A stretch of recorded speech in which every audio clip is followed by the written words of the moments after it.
પૂર્વોત્તર રાજ્યોમાં મુશળધાર વરસાદ કે જેણે તબાહી મચાવી છે। અરુણાચલ પ્રદેશની સાથે સાથે અસમમાં પણ કેટલાય વિસ્તારોમાં જળબંબાકાર જોવા મળ્યો।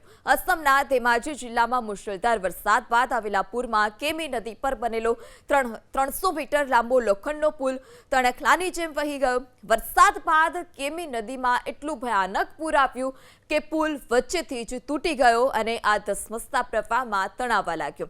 પરંતુ રાહતની વાત એ રહી કે પુલ તણાવવાની આ ઘટનામાં કોઈનો જીવ નથી ગયો। જો કે કેમી નદી પર બનેલો પુલ વહી જવાથી બંને તરફના લોકો ફસાઈ ગયા।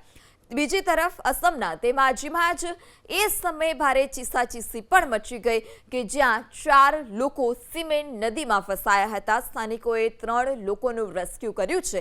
આ પાણીનો પ્રવાહ એટલો ઝડપથી વહી રહ્યો હતો કે લોકોએ રેસ્ક્યુ કરવામાં પણ મુશ્કેલીનો સામનો કરવો પડ્યો। આ દ્રશ્ય પણ જોઈ શકાય છે, ભયાનક દ્રશ્ય કે આમાં રેસ્ક્યુ કરવું કેટલું મુશ્કેલ છે, પરંતુ જે 4 લોકો ફસાયા હતા તેમાંથી 3 લોકોનું સ્થાનિકોએ સુરક્ષિત રીતે રેસ્ક્યુ કર્યું છે।